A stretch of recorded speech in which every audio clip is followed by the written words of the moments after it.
আসসালামু আলাইকুম রহমতুল্লাহি ওয়া আমরা আগে একটা ভিডিও করেছি যেটাতে বলেছি যে কারো নামের শেষে এমবিবিএস যদি না থাকে তাহলে সে ডাক্তার না।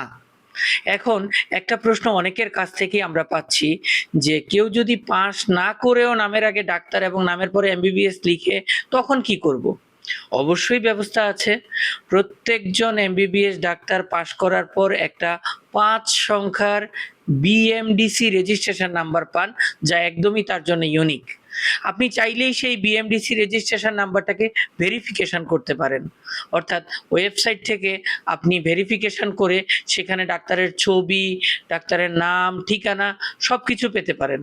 আপনি সেটা মিলিয়ে নিবেন অবশ্যই যদি আপনার সন্দেহ লাগে। তাই আপনার অসুস্থতায় আপনি একজন এমবিবিএস ডাক্তারের কাছ থেকে সেবা নিবেন, এর বাইরে অন্য কারো কাছে গিয়ে প্রতারিত হবেন না। কারণ এমবিবিএস ছাড়া বাকি যারাই নিজেদেরকে ডাক্তার হিসেবে পরিচয় দিতে পছন্দ করে তাদের প্রত্যেকেরই আলাদা আলাদা যার যার দায়িত্ব আছে। তারা কেউই ডাক্তার না। যেমন ফার্মাসিস্ট ডাক্তারের পরামর্শ অনুযায়ী, প্রেসক্রিপশন অনুযায়ী ঔষধ দিবেন, পল্লী চিকিৎসক রুগীকে ডাক্তারের কাছে রেফার করবেন বা পাঠাবেন, চিকিৎসা সহকারী ডাক্তারকে সাহায্য করবেন, নার্স ঔষধ বা ইনজেকশন দিয়ে দিবেন, এবং যে মিডওয়াইফ যারা আছেন তারা বাচ্চার ডেলিভারিতে হেল্প করবেন।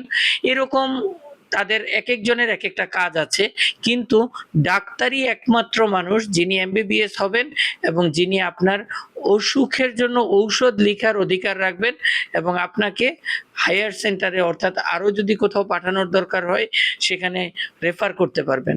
So that no MBBS no doctor. আবার কেউ যদি ডাক্তার না হয়েও এমবিবিএস লিখে, তাকে আপনি ভেরিফিকেশন করে নিতে হবে ওয়েবসাইট থেকে এবং শিওর হতে হবে উনি আসলে এমবিবিএস ডাক্তার কিনা, নাকি অন্য কারোর বিএমডিসি নাম্বারটা চুরি করে বা মিথ্যাভাবে উনি ব্যবহার করছেন। সালামু আলাইকুম রহমতুল্লাহি ওয়া বারাকাতুহু।